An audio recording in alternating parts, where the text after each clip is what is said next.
Trouvez la force de l'engagement. Avec Agipi, épargne, retraite, assurance emprunteur, prévoyance, santé. Sud Radio, la force de l'engagement, 15h, 15h30, Muriel Réus. Bonjour à tous et à tous, merci d'être avec nous pour la force de l'engagement, l'émission qui donne la parole à celles et ceux qui font bouger la société. En ce dimanche après-midi, nous allons parler d'un sujet qui est au cœur de nos démocraties, mais que l'on regarde encore trop souvent de loin, celui du pouvoir. Qui décide, qui arbitre et surtout, qui n'est pas à table quand les décisions se prennent. Alors peut-on réellement transformer une société sans partager le pouvoir ? Pour en parler, j'ai le plaisir de recevoir Nathalie Pile, haute fonctionnaire, personnalité qualifiée du Haut Conseil à l'égalité, présidente de Tougap, un collectif qui rassemble des réseaux professionnels féminins et mixtes, issus du public comme du privé, avec une ambition claire, agir concrètement sur l'accès des femmes aux lieux de décision. Mais avant cela, comme chaque semaine, mon édito, et aujourd'hui je vous propose de nous engager pour le partage du pouvoir. Alors oui, les progrès existent, ils sont réels, ils sont même le fruit de combats politiques structurants. La France n'est pas restée immobile. En 2012, la loi Sauvadet a ouvert une première brèche dans la haute fonction publique en imposant des obligations de nomination équilibrées dans les emplois d'encadrement supérieur et de direction. En 2021, la loi Rixain a obligé les grandes entreprises à rendre visible la sous-représentation des femmes dans les instances dirigeantes et à la corriger progressivement avec un objectif de 40% en 2029. Et puis, le 19 juillet 2023, le législateur a renforcé le dispositif dans le public en rehaussant les exigences de nomination équilibrées et en prévoyant la parité, y compris dans les cabinets ministériels. Alors, le principe est désormais acté. L'égalité progresse avec des mesures objectives, une transparence des résultats et une capacité d'action correctrice. Oui, des portes se sont ouvertes. Les femmes sont plus nombreuses dans les organisations, dans les fonctions d'encadrement, dans certains espaces de pouvoir. À la Caisse des dépôts, par exemple, la dynamique volontariste a produit des résultats probants. Le comité exécutif compte aujourd'hui 8 femmes pour 5 hommes, la commission de surveillance est paritaire et 42% des cadres sont des femmes. Les faits le montrent, lorsqu'on fixe des objectifs clairs, que l'on agit, les équilibres évoluent réellement. Mais ces progrès ne suffisent pas, car la réalité du pouvoir reste déséquilibrée. Dans les universités, moins d'un quart des présidentes sont occupées par des femmes. Dans les collectivités territoriales, les femmes représentent moins de 36% des directions générales. À la défense, elles ne sont que 19% des cadres militaires, 10% des officiers généraux et moins de 14% des officiers supérieurs. Autrement dit, plus on s'approche du cœur du pouvoir, plus les équilibres se déséquilibrent. Alors on parle d'égalité comme d'un objectif, mais on oublie trop souvent d'interroger ce que son absence produit. Car le sujet n'est pas seulement que les femmes soient moins nombreuses dans les lieux de décision, le sujet, c'est que l'on continue à décider pour elles sans elles. Une politique publique n'est jamais neutre. Elle est toujours le produit de celles et ceux qui la conçoivent, de leur expérience, de leur angle de vue, de ce qu'ils voient et de ce qui leur échappe. Dès lors, l'absence des femmes dans les lieux de décision ne produit pas seulement une inégalité de représentation, elle produit un déséquilibre dans les décisions elles-mêmes. Quand les lieux de pouvoir sont majoritairement masculins, ce sont des réalités entières qui disparaissent du champ de la décision. Des besoins qui ne sont pas identifiés, des usages qui restent incompris, des biais qui émergent par angle mort dans l'analyse et dans l'évaluation. Et cela a des conséquences très concrètes. Dans la recherche médicale, par exemple, pendant des décennies, les protocoles ont été construits à partir de corps masculins, considérés comme la norme. Résultat, aujourd'hui encore les femmes sont surdosées dans de nombreux traitements. C'est une conséquence directe d'une science pensée sans elle. Dans l'aménagement des villes, longtemps conçu sans prendre en compte les usages différenciés de l'espace public, dans les dispositifs de sécurité qui n'intègrent pas toujours la réalité des violences spécifiques auxquelles les femmes sont exposées. À chaque fois la même question, qui était autour de la table ? Alors oui, il faut aller plus loin, renforcer les sanctions quand les règles ne sont pas respectées, faire évoluer les index pour qu'ils mesurent le pouvoir réel et pas simplement la représentation, étendre les quotas là où ils n'existent pas encore, et surtout considérer l'évidence. Une société qui décide sans les femmes est une société qui produit des décisions incomplètes. Une démocratie qui laisse une partie de sa population à distance du pouvoir ne peut pas prétendre fonctionner pleinement et équitablement. S'engager pour le partage du pouvoir est la condition d'une société plus juste, plus lucide, plus efficace dans la manière dont elle comprend le réel et la composition de sa population. Sud Radio, la force de l'engagement, Muriel Réus. Aujourd'hui, dans la force de l'engagement, je donne la parole à Nathalie Pille, haute fonctionnaire, personnalité qualifiée du Haut Conseil d'égalité, présidente de Tougap, un collectif qui travaille sur un sujet central et encore largement impensé, le partage réel du pouvoir entre les femmes et les hommes. Bonjour Nathalie. Bonjour Muriel. Alors, Tougap est encore peu connu du grand public. Pourtant, vous rassemblez de très importants réseaux professionnels féminins et mixtes, issus du public comme du privé. C'est quoi GAP exactement? Comment ce collectif est organisé et pourquoi il se distingue des autres réseaux qui travaillent sur l'égalité?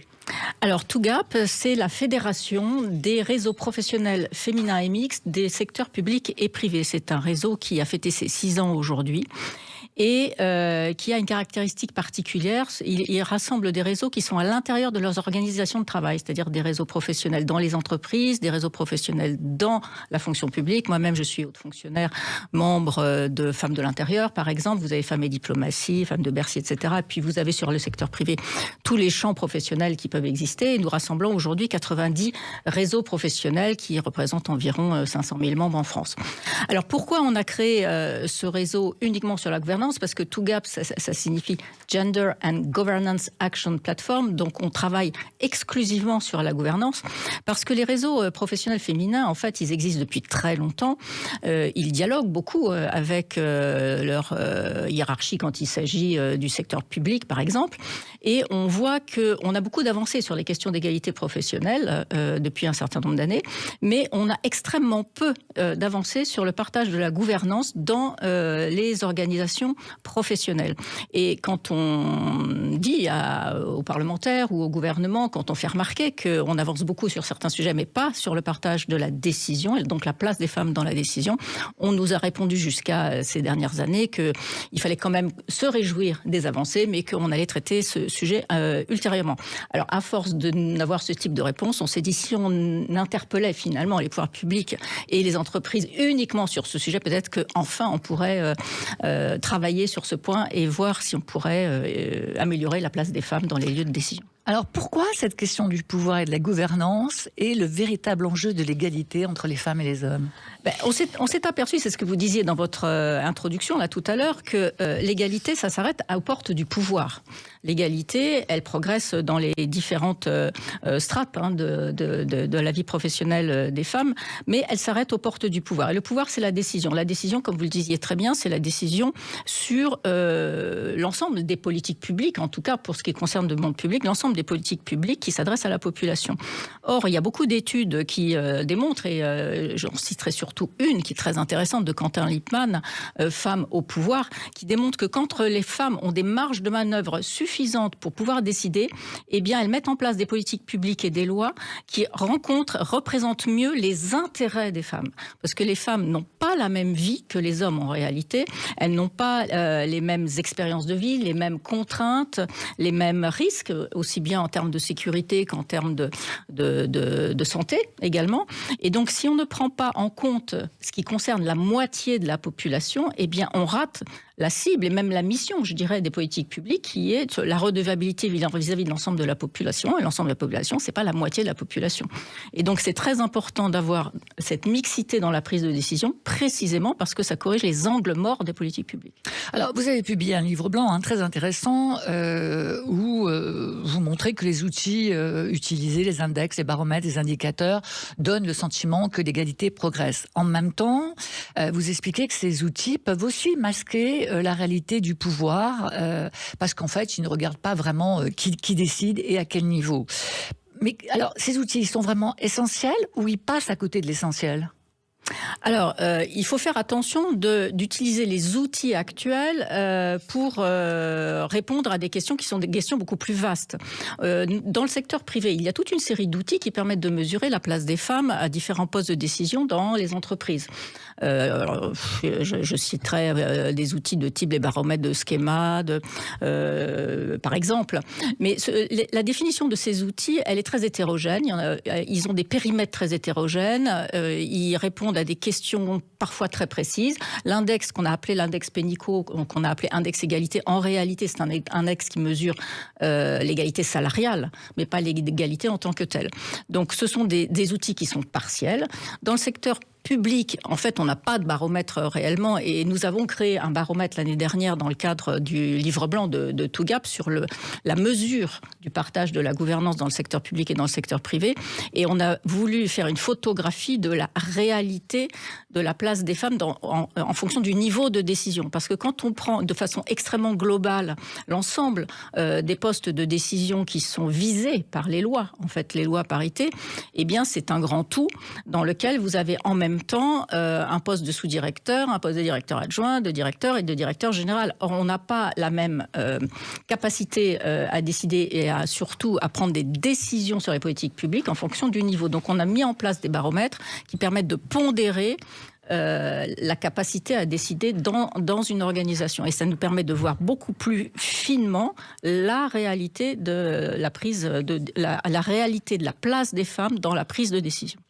Alors, on va se poser quand même une question. Si ce pouvoir reste toujours aussi concentré, est-ce qu'on peut en conclure que derrière le discours de l'égalité, il y a une résistance réelle à partager ce pouvoir? Et on va se demander si cette résistance est structurelle. On en parle juste après la pause. Retrouvez la force de l'engagement. Avec Agipi, épargne, retraite, assurance emprunteur, prévoyance, santé. Sud Radio, la force de l'engagement, 15h, 15h30, Muriel Réus. Alors, donnez la parole à celles et ceux qui font bouger la société, c'est sur Sud Radio, c'est dans la force de l'engagement. Aujourd'hui, avec Nathalie Pille, présidente de TOGAP, nous nous engageons pour comprendre pourquoi le pouvoir reste encore massivement masculin et qu'est-ce que cela produit concrètement dans nos décisions collectives. Alors Nathalie, cette résistance au pouvoir, est-ce qu'elle est structurelle ? Oui, elle est vraiment structurelle. On voit bien que depuis plusieurs dizaines d'années, il y a une résistance à l'introduction de dispositifs qui visent à corriger cette présence massive des hommes dans les postes de décision.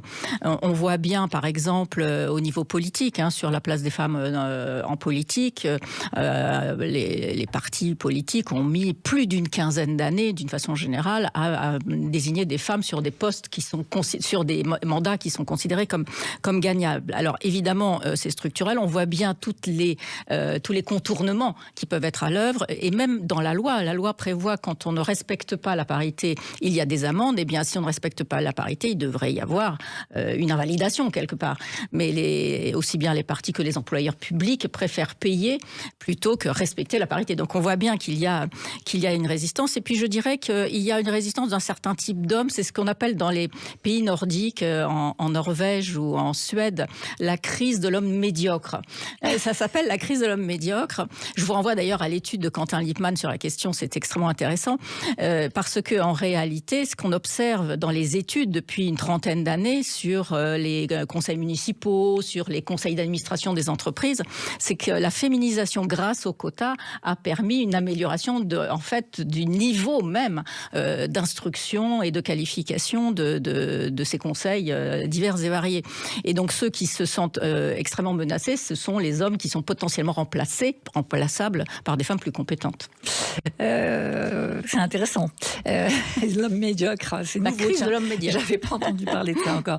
Alors, moi maintenant, j'aimerais que vous nous donniez des exemples de sujets qui ne sont pas vus, pas pensés ou maltraités quand le partage du pouvoir ne se fait pas dans les politiques publiques.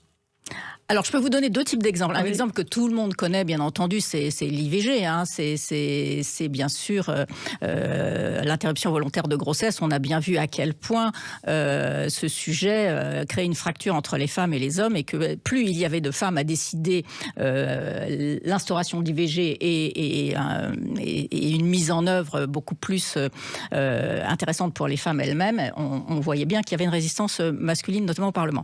Pour ce qui concerne des décisions qui sont des décisions publiques au sein de l'exécutif, moi-même je suis haute fonctionnaire, et donc j'aurais, comme toutes mes collègues, des centaines d'exemples extrêmement amusants, parfois non, à donner, mais je peux vous en donner quand même au moins deux. Il y a un peu plus d'une quinzaine d'années, quand je travaillais sur la prévention de la délinquance et que j'étais en réunion à Matignon d'arbitrage, à Matignon sur les crédits de la politique de la ville, qui sont des crédits extrêmement importants. Et donc la réunion, il y avait 40 personnes, et présidée évidemment par nos deux collègues hommes de Matignon. Et quand moi j'ai posé la question de savoir si les crédits de la politique de la ville impactaient autant les garçons que les filles, et s'ils se traduisaient en activité autant pour les garçons que pour les filles, on m'a répondu, mais ne vous inquiétez pas, on a prévu les cours de cuisine et les cours de couture. Et apparemment, ça ne choquait pas. C'est possible encore aujourd'hui, ça ? Je pense que non. Je pense que non. Je crois que maintenant le sujet est bien connu, et en tout cas, je pense qu'il y aurait même une autocensure de la part de ceux qui pourraient le penser, mais qui ne le diraient pas. Mais en tout cas, il y a une quinzaine d'années, c'est quand même ce qu'on nous disait, ce que j'en ai entendu quand même en réunion d'arbitrage à Matignon, et là où on fait les politiques publiques quand même. Donc ça, c'est un exemple.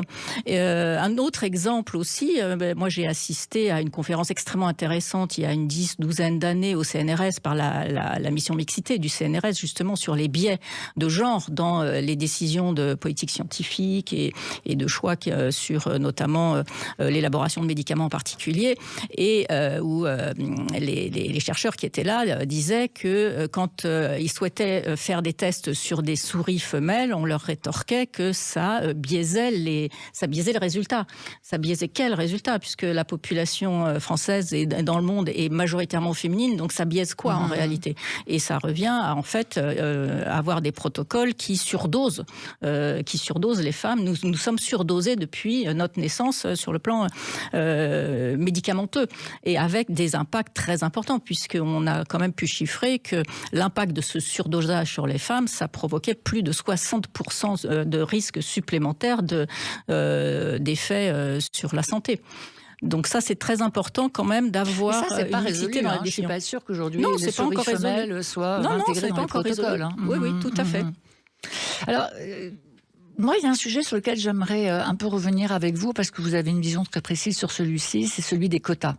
On entend souvent dire qu'il serait artificiel, qu'il favoriserait les femmes au détriment des compétences. Vous avez une façon de le traiter avec un renversement complet, et je vous laisse l'exprimer d'ailleurs. Oui, alors moi les quotas maintenant, depuis un certain nombre d'années, j'explique une réalité, c'est que les quotas ont été inventés par les hommes. Ils n'ont pas été inventés par les femmes. Donc quand on nous dit les quotas c'est un problème, oui bien sûr c'est un problème. Les quotas ont été inventés par les hommes, c'est-à-dire qu'on a des quotas de 100% d'hommes et de 0% de femmes. Jusqu'en 1944, on avait 100% d'hommes qui votaient et 0% de femmes. Sur toute une série de métiers, encore jusque dans les années 80 et 90, on avait 100 voire 90% d'hommes et 0 à 10% de femmes. Donc là aujourd'hui, on est en train de traiter l'évolution de 100-0 vers 50-50. Donc moi je renvoie aux créateurs des quotas de 100-0. La réflexion sur les quotas sont une mauvaise idée. Certes, mais en tout cas il faut corriger ce qu'on a mis en place. Et ce que je voudrais aussi donner comme exemple, c'est que pour des métiers comme les enquêteurs de police, on avait encore des quotas de 95% d'hommes par le décret de 1986, ce décret ayant été supprimé en 1992. Donc c'est pas 1892, c'est pas un décret de 1886, 1986. Et les enquêteurs, ils sont comme vous et moi, voilà, on porte pas des charges lourdes forcément, etc. Donc pourquoi ce type de quota aussi massif encore dans les années 80 et 90 sur ce type de métier? Donc moi, ce que je pense qu'il faut avoir en tête que au lieu de parler de quotas de femmes, on pourrait parler de quotas d'hommes. Et pourquoi ces quotas d'hommes sont aussi massivement importants?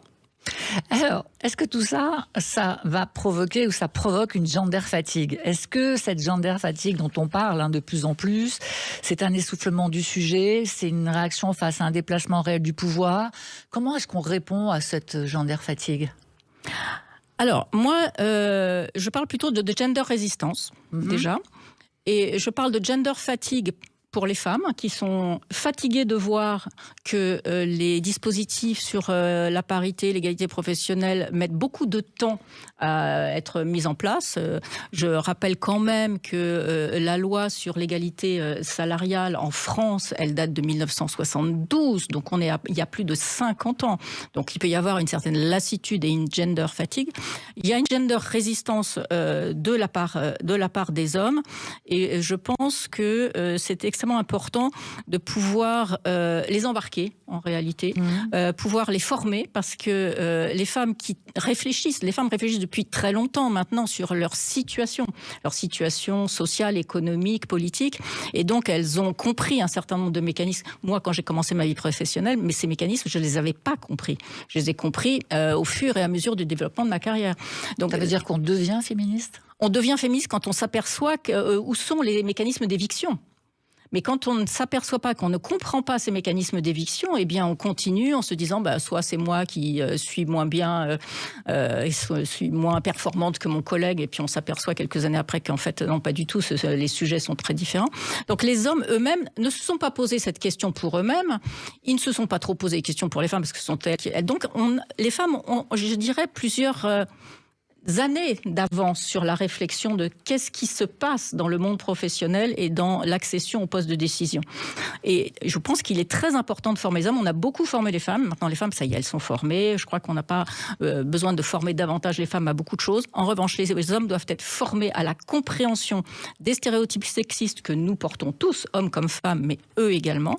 Et les stéréotypes sexistes qui portent aussi quand ils embauchent ou quand ils promeuvent des femmes dans leurs univers professionnels, qui comprennent les mécanismes et qui mettent en place un certain nombre de dispositions pour les neutraliser. Et je pense qu'il faut aussi embarquer les hommes sur la réflexion sur les injonctions sociales et économiques auxquelles ils sont soumis, et les injonctions auxquelles les femmes sont soumises, et notamment dans une plus grande participation, un plus grand investissement de la charge domestique et familiale, parce que là, c'est quand même le nœud de la discrimination qu'on a à l'encontre des femmes, et notamment des femmes les plus jeunes, dans le monde professionnel. Eh bien, Nathalie, nous arrivons au terme de cette conversation. Un dernier mot ? Un dernier mot, embarquons les hommes et on gagnera la bataille de la réelle démocratie. Embarquant les hommes, est-ce que la formation va suffire à leur faire accepter une paire de privilèges? La question reste tout de même posée. Absolument. Alors, merci beaucoup Nathalie Pille d'avoir été avec nous ce matin. Cette conversation nous rappelle que l'égalité ne se joue pas uniquement dans les textes ni dans les intentions, elle se joue là où se prennent les décisions. Et tant que le pouvoir restera concentré, tant qu'il ne sera pas réellement partagé, une partie de la société restera de fait à distance de ce qui la concerne. Force de l'engagement, c'est chaque dimanche sur Sud Radio. Retrouvez l'intégralité de l'émission en podcast sur sudradio.fr et sur toutes les plateformes. Rendez-vous dimanche prochain, même heure, même énergie. Excellent dimanche. C'était la force de l'engagement. Avec Agipi, épargne, retraite, assurance emprunteur, prévoyance, santé. Agipi.